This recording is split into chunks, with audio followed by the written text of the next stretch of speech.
Good afternoon to all the viewers. It's an honor. I'm very delighted to be part of this interview, to this show. Basically po, in the past 300 years, all of us knew about the history in Mindanao, which if you talk about history, if you talk about history of Mindanao, hindi po nawawala doon yung history ng Sultanate. Without the Sultanate, we cannot be able to retain the identity and the religion of ours. So, very important struggle po ng mga Bangsamoro po ay yung Sultanate, paano po maibalik yung dangal, dignity, at saka yung restoration of respect dito sa Sultanate. And we believe on the principle of inclusive leadership.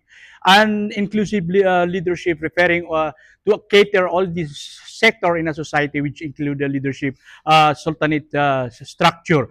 So, kung titingnan po natin, paano natin tinitingnan natin community, napakalaki yung rule ng mga traditional leaders, the Sultanate system in different various community in Mindanao, particularly in BARM.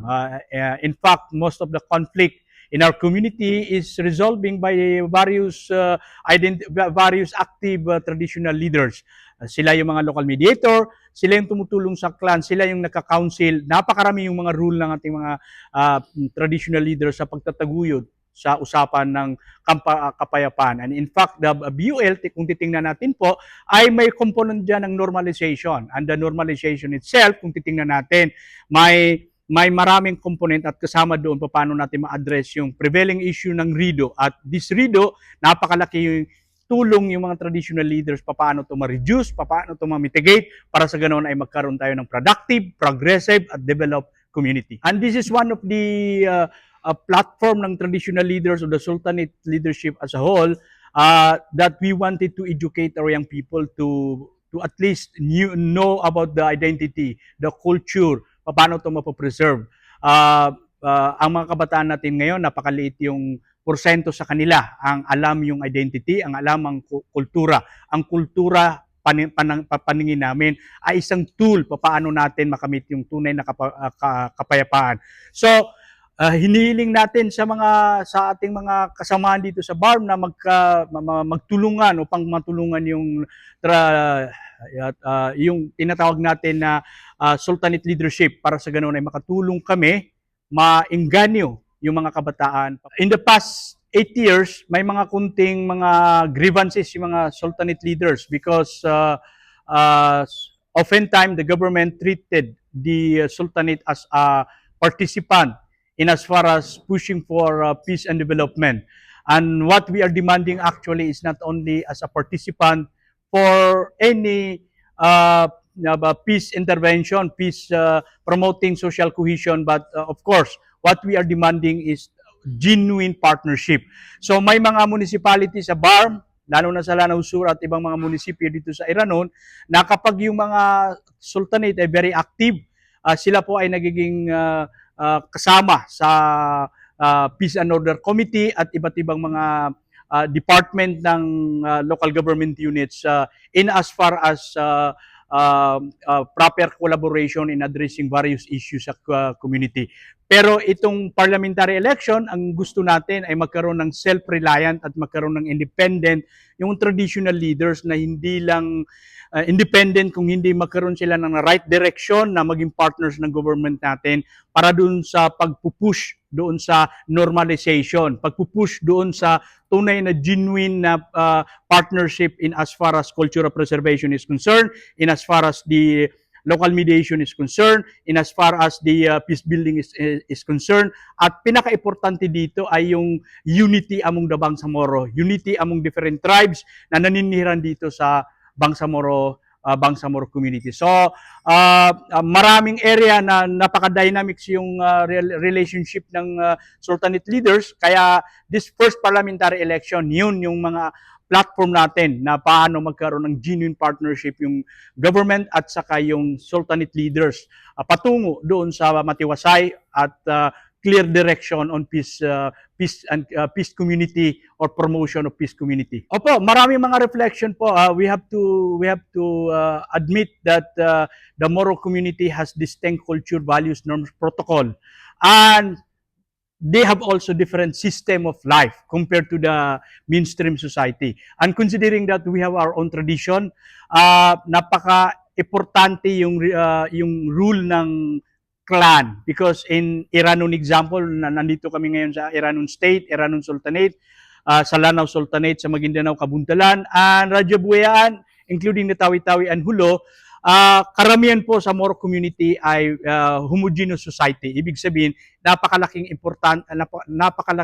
the rule of the clan is very essential. And the clan, sila yung nag-i-enthrone doon sa mga sultan nila or mga dato nila. At because of that, ay nakikita natin na dapat mag-push yung traditional leaders para sa total recognition. It's not only recognition but as a participant, genuine partner ng government natin. So ang inspiration po na nakukuha natin in the past decade ay masyado nahuli, masyadong nakalimutan yung mga traditional leaders at yung sultan system. If you look at the 1935 Dansalan Declaration until 1996 MNLF and government peace talk, nandito naman tayo sa BUL in 2019 through the comprehensive agreement on the Bangsamoro, nandoon palagi yung rule ng mga traditional leaders at saka sultanate leaders. Bakit nandoon palagi? Dahil na alam ng gobyerno na ang mga Moro ay may distinct culture na kailangan po ma-preserve. Kaya ang inspiration natin, while nakakalimutan ng gobyerno natin, either sa BARM o sa national government ng sultanate system, this is the right time. This is the right time that the traditional leader or the sultanate leaders in the whole BARM should be united and should choose the right person to represent the traditional leaders or the sultanate leaders for us to restore the respect and dignity of the sultanate leaders. Alam natin, sa community sa Lanao, napakarami mga sultan na local mediator. But at the end of the day, they have no any recognition as a local mediator, at the same time as a sultan. Kaya gusto natin ay magkaroon ng institutionalization,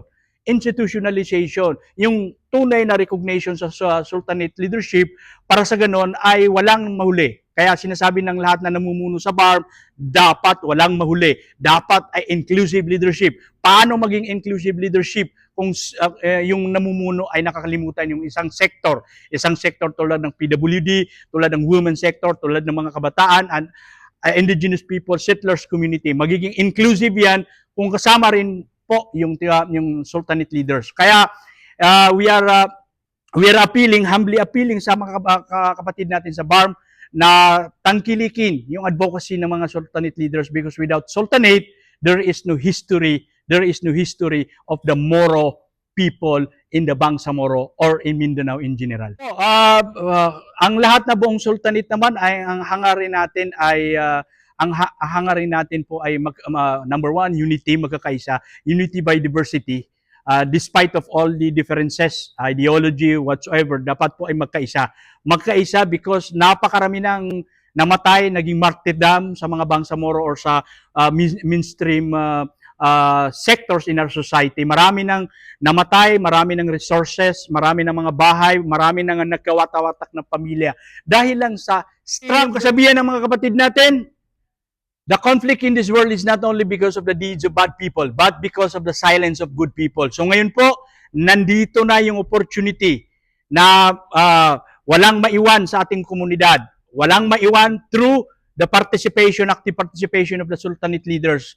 And with your support, we cannot be able to be chosen as your representative kung hindi po tutulong yung lahat ng mga tribo at saka lahat po na mamamayan natin dito sa Bangsamoro community. At inahasan po namin kayo na yung lingkod ninyo ngayon, si Dr. Abdul Hamidul Attar, ay maging part dito sa halalan at mailagay sa puso ninyo na yung lingkod ninyo ngayon po ay gagawin ng lahat para sa ganoon ay maibalik po yung dignidad, maibabalik po yung respeto, at maibalik po yung mga adhikain ng ating sultanate system, na sa ganoon ay walang maiwan sa ating community. At finally, we are appealing to our to all the tribes, to all the Moro people, that your representation today will be chosen,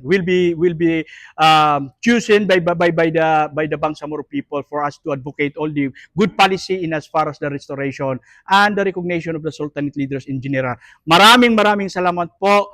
At sana po ay magkaroon na ng halalan para sa ganun ay this parliamentary election in which everyone is waiting sa past 9 years na nangyari after the signing of PL. Maraming salamat po, Abdul Hamidullah Attar, representative ng traditional leaders in the Sultanate of 4th Principality of Lanao and the whole Bangsamoro community. Maraming salamat po.